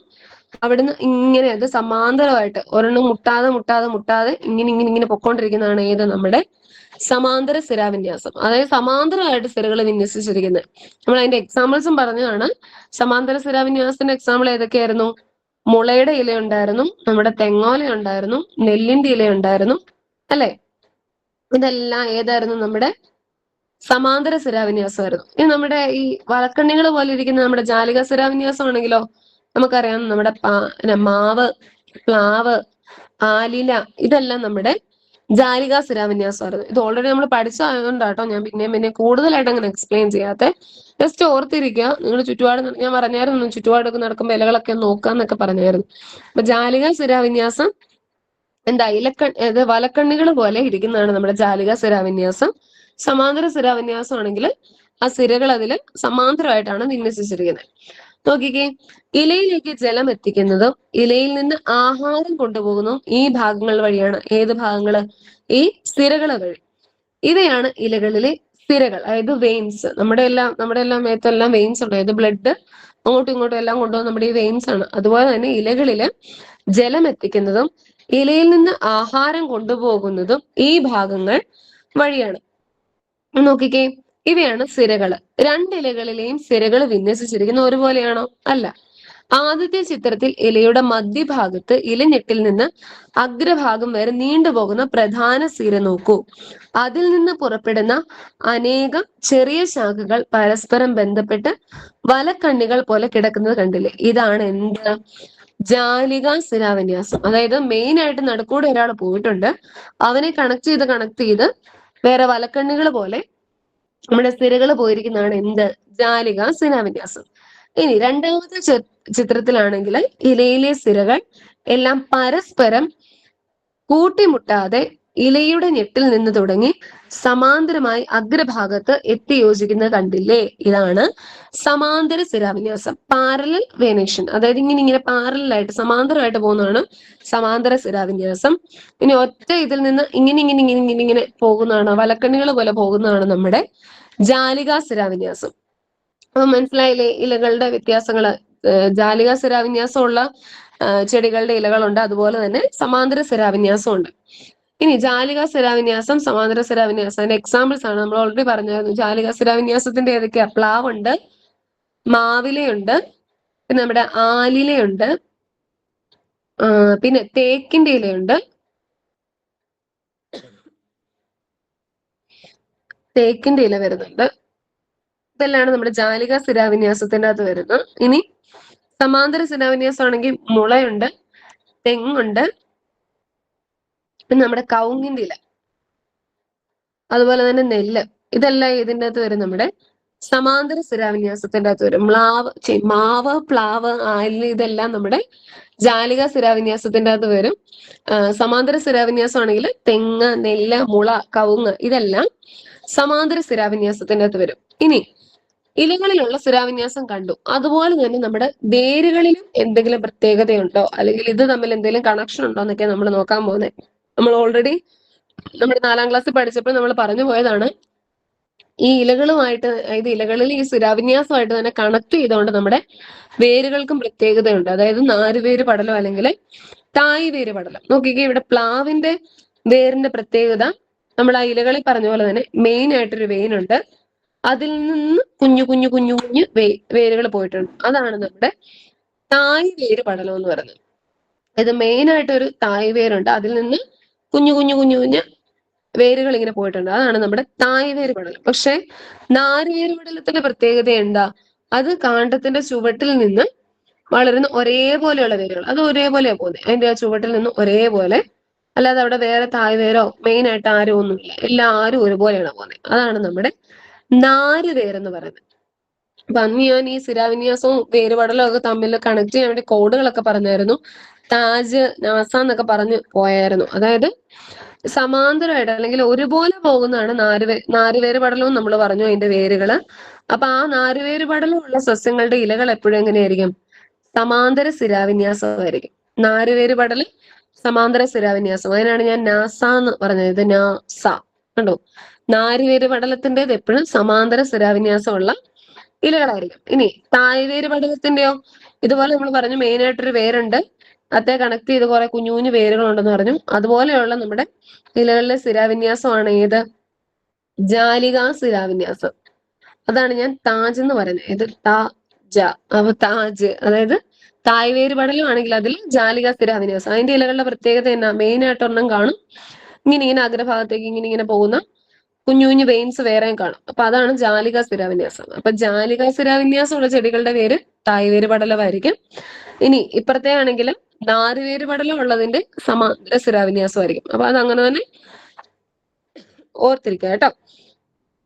ഇനി ഇവിടെ പ്ലാവിന്റെ വേര്, പുല്ലിന്റെ വേര്, അതിപ്പോ നമ്മൾ പറഞ്ഞു പോയ കാര്യങ്ങൾ തന്നെയാണ്. ഇനി കഴിഞ്ഞ ദിവസം നമ്മൾ പറഞ്ഞ നമ്മുടെ എന്താ പൊയ്ക്കാൽ വേര് അല്ലെങ്കിൽ താങ്ങ് വേര്, അങ്ങനെയുള്ള കുറച്ച് കാര്യങ്ങൾ നമുക്കിനി നോക്കാനുണ്ട് കേട്ടോ. ഇനി ഇവിടെ പറഞ്ഞിട്ടുണ്ട്, കാണ്ഡത്തിന്റെ ചുവട്ടിൽ നിന്ന് താഴോട്ട് വളരുന്ന ഒരു തായ് വേരും അതിൽ നിന്ന് വളരുന്ന ശാഖാവേരുകളും ചേർന്ന് കാണപ്പെടുന്ന വേരുപടലമാണ് ഏത്? നമ്മുടെ തായ് വേരുപടലം.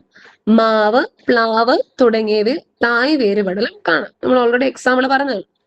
ഇനി കാണ്ഡത്തിന്റെ ചുവട്ടിൽ നിന്ന് വളരുന്ന നാരുകൾ പോലെയുള്ള ധാരാളം വേരുകൾ ചേർന്ന വേരുപടലമാണ് നാരുവേരുപടലം. പുൽവർഗത്തിൽപ്പെട്ട സസ്യങ്ങൾ നാരുവേരുപടലമാണ്. അതായത് നമ്മുടെ മുള, കവുങ്ങ്, നെല്ല് ഇതെല്ലാം ഏതിന്റെ അകത്ത് പെടുന്നതാണ്? നമ്മുടെ നാരുവേര് പടലത്തിന്റെ അകത്ത് പെടുന്നതാണ്. അല്ലാത്ത നമ്മുടെ മാവ്, പ്ലാവ്, തേക്ക് ഇതെല്ലാവോ നമ്മുടെ തായ് വേര് പടലത്തിൽ പെടുന്നതാണ്. ഇവിടെ സസ്യം, സ്ഥിരാവിന്യാസം, വേരുപടലം എന്നൊക്കെ പറഞ്ഞിട്ടുണ്ട്. അതായത് പയറ്, പുൽച്ചെടി, പ്ലാവ്, തെങ്ങ് ഇതിന്റെ അകത്തൊക്കെ. അപ്പൊ ഇതിന്റെ ഓരോന്നിന്റെയും സ്ഥിരാവിന്യാസം അല്ലെങ്കിൽ വേരുപടലം എങ്ങനെയായിരിക്കും എന്ന് ചോദിച്ചിട്ടുണ്ട്. ഇനി ഇങ്ങനെയും ചില വേരുകൾ, അതായത് വേറെ നമ്മളിപ്പം എന്താ നാരുവേര് പടലം അല്ലെങ്കിൽ നമ്മുടെ തായ് വേര് പടലം എന്ന് പറഞ്ഞു. അതുപോലെ തന്നെ വേറെ കുറച്ചുകൂടെ വേരുകൾ പലതരത്തിലുള്ളതുണ്ട്. അത് നമ്മൾ കഴിഞ്ഞ ദിവസം പറഞ്ഞ നമ്മുടെ ആൾക്കാരാണ്. ആരൊക്കെയായിരുന്നു? നമ്മുടെ പൊയ്ക്കാൽ വേരും അല്ലെങ്കിൽ താങ്ങ് വേര്, അങ്ങനെയൊക്കെ നമ്മൾ ഫ്രൂട്ട്സ്, അത് നമ്മൾ പറഞ്ഞു പോയ കാര്യങ്ങളാണ്. അപ്പൊ അതാണ് ഇനി പറയാൻ പോകുന്നത്. സാധാരണയായി ബീജമൂലം വളർന്നാണ് വേരുകളായിട്ട് മാറുന്നത്. നമ്മൾ പറഞ്ഞത് ബീജമൂലം വളർന്നാണ് വേരുകളായി മാറുന്നതെങ്കിൽ തണ്ടിൽ നിന്നും ശിഖരങ്ങളിൽ നിന്നും ചില വേരുകൾ ഉണ്ടാകുന്നുണ്ട്. താങ്ങുവേര്, പൊയ്ക്കാൽ വേര്, പറ്റുവേര് എന്നൊക്കെയാണ് ഇവ അറിയപ്പെടുന്നത്. കണ്ടൽ ചെടിയിൽ കാണുന്ന പ്രത്യേകതരം വേരുകളാണ് ഏത്? ശ്വസന വേരുകൾ, അത് നമ്മൾ ഓൾറെഡി കഴിഞ്ഞ ദിവസം പറഞ്ഞു പോയ കാര്യമാണ്. നമ്മുടെ കണ്ടൽ ചെടിയിൽ കാണുന്ന ന്യൂമാറ്റോഡ് ഫോറസ് എന്ന് പറഞ്ഞിട്ടുള്ള ആ ഒരു വാക്ക് തന്നെ ശ്വസന വേരുകൾ, അത് കണ്ടൽ ചെടിയിൽ കാണുന്ന പ്രത്യേകതരം വേരുകളാണ്. ഈ വേരിന്റെ അഗ്രഭാഗം മണ്ണിൽ നിന്ന് അന്തരീക്ഷത്തിലേക്ക് ഉയർന്നു നിൽക്കും. വാതക വിനിമയത്തിന് സഹായിക്കുന്നത് കൊണ്ട് ഇവ ശ്വസന വേര് എന്നറിയപ്പെടുന്നു. ഈ ശ്വസന വേരുള്ളത് ഏതിലാ? നമ്മുടെ കണ്ടൽ ചെടിയിലാണ് ഉള്ളത്. അതിങ്ങനെ അന്തരീക്ഷത്തിലേക്ക് ഉയർന്നു നിൽക്കും എന്ന് പറഞ്ഞ നമ്മുടെ താങ്ങുവേര്, പൊയ്ക്കാൽ വേര്, പറ്റുവേര്. ഇപ്പൊ ഇനി ഇതെല്ലാം ഇതിന്റെ എക്സാമ്പിൾസ് ആണ് നമ്മൾ നോക്കാൻ പോകുന്നത്. നോക്കിക്കേ, താങ്ങുവേര്. താങ്ങുവേര് കാണപ്പെടുന്ന ഏതിലാ? നമ്മുടെ പേരാല്, അതായത് പേരാലുണ്ട്, നമ്മുടെ ആറ്റുകൈതയുണ്ട്. ഇനി പറ്റുവേരെന്ന് പറഞ്ഞാൽ അതുകൊണ്ട് ഇങ്ങനെ ഇനി നമ്മുടെ ഈ മരത്തെ ഇങ്ങനെ പറ്റി പറ്റി അതിനോട് ചേർന്നിരിക്കുന്നത്, ഇത് നമ്മുടെ ശ്വസന വേര്. നമ്മൾ കഴിഞ്ഞ ക്ലാസ്സിൽ ഓൾറെഡി ഞാൻ ഗ്രൂപ്പിൽ ആ ഒരു ഫോട്ടോസ് ഇത് ഇട്ടായിരുന്നു, അതിന്റെ എക്സാമ്പിൾസ്. താങ്ങുവേരും പൊയ്ക്കാൽ വേരും ഒക്കെ ഏതാണ് എക്സാമ്പിൾ വരുന്നെന്നുള്ളത്. താങ്ങുവേരാണെങ്കിൽ നമ്മുടെ പേരാലിൽ കണ്ടോ, അതിന്റെ ആ ഇങ്ങനെ ഈ ശിഖരങ്ങളിൽ നിന്ന് ഇങ്ങനെ താഴേക്ക് പോന്നിരിക്കുന്നത് നമ്മുടെ താങ്ങുവേര്. പൊയ്ക്കാൽ വേരാണെങ്കിൽ അതിന്റെ ആ ചുവട്ടിൽ നിന്നാണ് വന്നിരിക്കുന്നത്, പക്ഷെ അത് ഇങ്ങനെ പൊങ്ങിയ മണ്ണിന് താഴെയല്ല, മണ്ണിന് മുകളിലാണ് നിൽക്കുന്നത്. ഇനി പറ്റുവേരാണെങ്കിൽ നമ്മുടെ ഈ എന്താ മരങ്ങളിൽ ഇങ്ങനെ പറ്റിപ്പിടിച്ചിരിക്കുന്ന ഇതാണ് പറ്റുവേര്. പിന്നെ ശ്വസന വേരാണ് നമ്മൾ പറഞ്ഞു കണ്ടൽക്കാടിന്റെയാണ് ശ്വസന വേര്, അതായത് അന്തരീക്ഷത്തിൽ ഇങ്ങനെ ഉയർന്നു നിൽക്കുന്നൊക്കെ പറഞ്ഞായിരുന്നു. അപ്പൊ ഈ ഒരു കാര്യം ഓൾറെഡി നമ്മൾ പറഞ്ഞു പോയതാണ് കേട്ടോ, ഡീറ്റെയിൽ ആയിട്ട് അങ്ങനെ പറയാത്തെ. ഇനി ഏകബീജപത്ര സസ്യങ്ങളും ദ്വിബീജപത്ര സസ്യങ്ങളും നമ്മൾ പറഞ്ഞായിരുന്നു. എന്ത്? ഒരു ബീജപത്രം മാത്രമുള്ള സസ്യമാണെങ്കിൽ അത് ഏകബീജപത്ര സസ്യം എന്നറിയപ്പെടും. 2 ബീജപത്രം ഉണ്ടെങ്കിൽ അത് ദ്വിബീജപത്ര സസ്യം എന്നറിയപ്പെടും. ഇനി ഒരു ബീജപത്രം മാത്രമുള്ള സസ്യങ്ങൾ നമ്മൾ അറിയപ്പെടുന്നതാണ് എന്ത്? ഏകബീജപത്ര സസ്യങ്ങൾ എന്നറിയപ്പെടുന്നത്. ഇനി നോക്കിക്കേ, നാരുവേര് പടലം, ശിഖരങ്ങളില്ലാത്ത തണ്ട്, സമാന്തര സ്ഥിരാവിന്യാസമുള്ള ഇലകൾ എന്നിവ ഏകബീജപത്രത്തിന്റെ സവിശേഷതകളാണ്. അപ്പൊ ഏകബീജപത്ര സസ്യത്തിന്റെ സവിശേഷതകളിൽ പെടുന്ന എന്താ കാര്യങ്ങളാണ് നമ്മുടെ നാരുവേര് പടലം, പിന്നെ ശിഖരങ്ങളില്ലാത്ത തണ്ട്, അതുപോലെ തന്നെ നമ്മുടെ സമാന്തര സ്ഥിരാവിന്യാസമുള്ള ഇലകള്. ഇതെല്ലാം എന്തിന്റെ എക്സാമ്പിൾ ആണ്? നമ്മുടെ ഏകബീജപത്ര സസ്യത്തിന്റെ എക്സാമ്പിൾ ആണ്. അതുപോലെ നമ്മൾ ക്ലാസ്സിന്റെ തുടക്കത്തിൽ നമ്മൾ പറഞ്ഞായിരുന്നു ഏകബീജപത്ര സസ്യത്തില് ഒരു കാര്യം കൂടെ ഉണ്ടെന്ന് നമ്മൾ പറഞ്ഞായിരുന്നു, നമ്മുടെ എൻഡോസ്പേം, അതായത് ബീജാന്നം കൂടെ ഉണ്ടെന്ന് നമ്മൾ പറഞ്ഞായിരുന്നു. ഈ സസ്യങ്ങൾക്ക് ആവശ്യമായിട്ടുള്ള ആഹാരം നിർമ്മിക്കുന്നത്, ഇലകൾ വളരുന്നതിന് മുൻപ് സസ്യങ്ങൾക്ക് ആവശ്യമായിട്ടുള്ള ആഹാരം നിർമ്മിക്കുന്നത് ബീജാന്നം എന്ന് പറഞ്ഞായിരുന്നു. അതും ഏകബീജപത്ര സസ്യത്തിന്റെ ഉദാഹരണമാണ്. അപ്പൊ ഈ ഏകബീജപത്ര സസ്യങ്ങളിലുള്ള നമ്മുടെ വേരുപടലം എന്താ? നാരുവേരുപടലമായിരിക്കും. അതുപോലെ ഇലകളാണെങ്കിലും അതിലെ സ്ഥിരാവിന്യാസം സമാന്തര സ്ഥിരാവിന്യാസമായിരിക്കും. അത് ഓർത്തിരിക്കുക കേട്ടോ. അപ്പൊ ഈ സമാന്തര സ്ഥിരാവിന്യാസത്തിന്റെയും നാരുവേരുപടലത്തിന്റെ എക്സാമ്പിൾ ആയിട്ടുള്ള ചെടികൾ ഓർത്താൽ മതി. അതെല്ലാം ഏതിൻ്റെ അകത്ത് പെടുന്നതാണ്? ഏകബീജപത്ര സസ്യങ്ങളിന്റെ അകത്ത് പെടുന്നതാണ്. ഇനി തായ് വേരുപടലം, ശിഖരങ്ങളോട് കൂടിയ തണ്ട്, ജാലിക സ്ഥിരാവിന്യാസമുള്ള ഇലകൾ എന്നിവ ദ്വിബീജപത്ര സസ്യങ്ങളുടെ പ്രത്യേകതകളാണ്. ഇനി നമ്മുടെ തായ് വേര് അല്ലെങ്കിൽ ശിഖരങ്ങളോട് കൂടിയ തണ്ട്, ജാലിക സ്ഥിരാവിന്യാസമുള്ള ഇലകൾ, ഇതെല്ലാം ഏതിന്റെ എക്സാമ്പിൾ ആണ് അല്ലെങ്കിൽ ഏതിന്റെ സവിശേഷതകളാണ്? ദ്വിബീജപത്ര സസ്യങ്ങൾക്ക് ഉദാഹരണങ്ങളാണ്. അപ്പൊ അതും കൂടെ ഓർത്തിരിക്കുക. നാരുവേര് പടലം, സമാന്തര സ്ഥിരാവിന്യാസം, ആ കൂടെ വരുന്നതാണ് നമ്മുടെ ഏകബീജപത്ര സസ്യങ്ങൾ. ഇനി തായ് വേര്, ജാലിക സ്ഥിരാവിന്യാസത്തിന്റെയും കൂടെ വരുന്നതാണ് ആര്? നമ്മുടെ ദ്വിബീജപത്ര സസ്യങ്ങൾ. അപ്പൊ ഇതും കൂടെ ഓർത്തിരിക്കുക കേട്ടോ. ഇനി വേരും ഇലയും തമ്മിൽ ഇത്തരത്തിലുള്ള ബന്ധം കാണിക്കാത്ത ചില സസ്യങ്ങൾ നമ്മുടെ ചുറ്റുപാടിൽ കാണാൻ കഴിയും. അതിന് ഉദാഹരണമാണ് നമ്മുടെ ചേമ്പും ചേനയൊക്കെ. അപ്പൊ ഇവിടെ നമ്മൾ കണക്ട് ചെയ്താ പറഞ്ഞത്, ഏത് വേരുകള് ഇന്ന വേരാണെങ്കിൽ അതിന്റെ ഇലകൾ ഇങ്ങനെയായിരിക്കും, അപ്പൊ അത് ഇന്ന സസ്യത്തിന്റെ അകത്ത് പെടും. അങ്ങനെ നമ്മൾ കണക്ട് ചെയ്ത് പറഞ്ഞു. പക്ഷെ അങ്ങനെയൊന്നും വലിയ കണക്ഷൻ ഇല്ലാത്ത 2 കൂട്ടരാണ് ആര്? നമ്മുടെ ചേമ്പും ചേനയൊക്കെ. ഇനിയുള്ളത് കുറ്റിയേറ്റ് പോവാതെ. ഇനി നമ്മുടെ ഇപ്പം ചുറ്റുപാടൊന്നും എണ്ണത്തിൽ കുറവായിട്ട് അല്ലെങ്കിൽ എന്താ കൂടുതലായിട്ടൊന്നും കാണുന്നില്ലാത്ത 2 ചെടികളുടെ ഇവിടെ തന്നിട്ടുണ്ട്. മുള്ളിലും തുമ്പ പിന്നെയും നമ്മൾ ഇടയ്ക്ക് ഇങ്ങനെ കാണാറുണ്ട്, ഏകദേശം അവിടെ ഇവിടെയൊക്കെ നിൽക്കുന്നൊക്കെ കാണാം. പക്ഷെ ഇതെല്ലാം ഇപ്പം വളരെ നമ്മുടെ നാട്ടിലെല്ലാം കുറവായിക്കൊണ്ടിരിക്കുകയാണ്.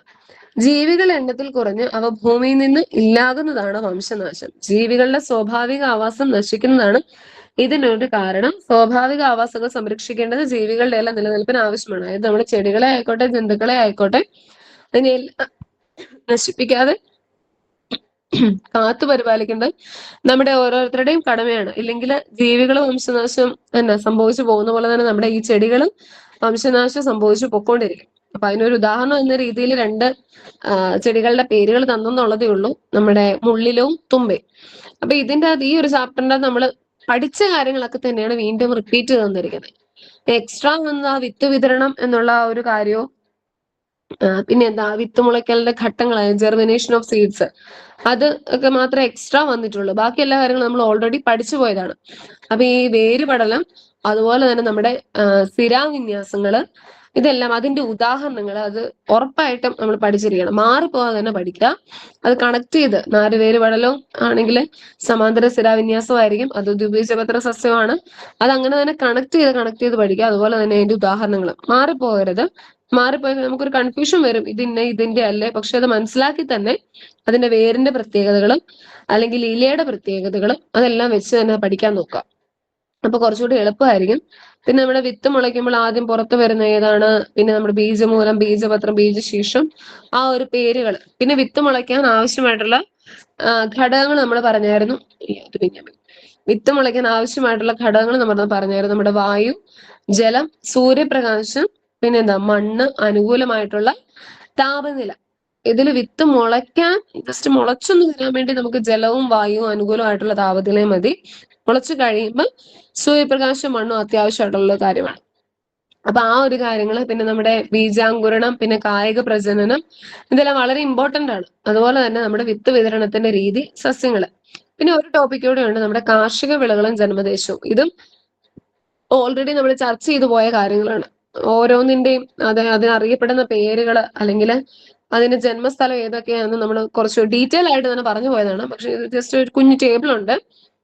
എനിക്ക് കൈതച്ചക്ക, മരച്ചീനി, തക്കാളി, ഉരുളക്കിഴങ്ങ്, പച്ചമുളക്, പേരയ്ക്ക, പപ്പായ, കാപ്പി, ഇതിന്റെ എല്ലാം ജന്മദേശം നമ്മുടെ അമേരിക്ക. തേയില ആണെങ്കിൽ അത് ചൈന, ക്യാബേജ് ആണെങ്കിൽ യൂറോപ്പ്, റബ്ബറും കശ്മാവും ആണെങ്കിൽ ബ്രസീൽ. അതും കൂടെ ഒന്ന് ഓർത്തിരിക്കാം. ജസ്റ്റ് ഒരു ചെറിയ ടേബിൾ ആയതുകൊണ്ട് ഞാൻ അതും കൂടെ ഒന്ന് എടുത്തിട്ടെന്നുള്ളതേ ഉള്ളൂ. നമ്മൾ കുറച്ച് ഡീറ്റെയിൽ ആയിട്ടുള്ളത് ഞാനത് ഗ്രൂപ്പിൽ ഇട്ടായിരുന്നു, നമ്മളിന്ന് ക്ലാസ്സിൽ പറഞ്ഞതാണ്. ഓരോന്നിന്റെയും അതെങ്ങനെയാണ് അറിയപ്പെടുന്നത്, അല്ലെങ്കിൽ ഏത് ദേശത്താണ് അതിന്റെ ജന്മദേശം എന്നൊക്കെ നമ്മൾ ഓരോ കുറച്ച് കൂടുതൽ ഫലങ്ങളുടെയും കാര്യങ്ങൾ നമ്മൾ പറഞ്ഞു പോയത്. നമ്മുടെ ഏലം, പിന്നെ നമ്മുടെ കുരുമുളക്, ഇതിന്റെ എല്ലാം കാര്യം ഓൾറെഡി പറഞ്ഞു പോയതാണ്. പിന്നെ അതിൻ്റെ അകത്ത് ഇല്ലാത്തതും, പിന്നെ ഇത് കുറച്ചുകൂടി ഷോർട്ട് ആയിട്ടുള്ള ഒരു ടേബിളും കൂടെ ആയതുകൊണ്ടാണ് ഞാൻ പിന്നെ ഇതുകൂടെ എടുത്തിട്ട്. അപ്പൊ ഇത്രയും കാര്യങ്ങളാണ് നമ്മുടെ ജീവനുള്ള വിത്തുകൾ എന്നുള്ള ആ ഒരു യൂണിറ്റിന്റെ അകത്ത് പറയുന്ന കാര്യങ്ങൾ. നമ്മുടെ പഴയ ഇതിന്റെ അകത്താണെങ്കിൽ വിത്തിനുള്ളിലെ ജീവൻ എന്നാണ് ആ ഒരു ചാപ്റ്ററിന്റെ പേര്.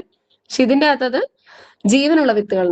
കണ്ടന്റ് എല്ലാം അയ്യോ പെട്ടെന്ന് സ്ക്രീൻ സ്റ്റോപ്പ് ആയി പോയി. കണ്ടന്റ് എല്ലാം സെയിം ആണ്.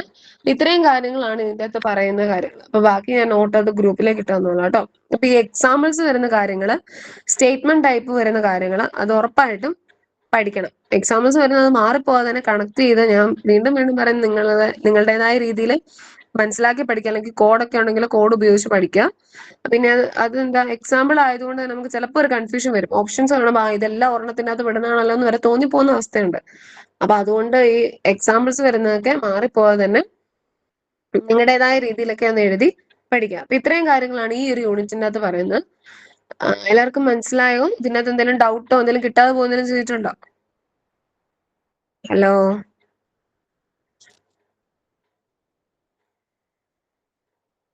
ഹലോ. ഓക്കെ, അങ്ങനെയാണെങ്കിൽ നമുക്ക് ഇന്നത്തെ ക്ലാസ് നിർത്താം. നിങ്ങൾക്ക് മനസ്സിലായെന്ന് ഞാൻ വിചാരിക്കാം കേട്ടോ. ഓക്കെ, അങ്ങനെയാണെങ്കിൽ നമുക്ക് ഇന്നത്തെ ക്ലാസ് നിർത്താം. എല്ലാവരും പഠിച്ചിട്ട് കിടക്കാം. അങ്ങനെയാണെങ്കിൽ താങ്ക് യു, ഗുഡ് നൈറ്റ്.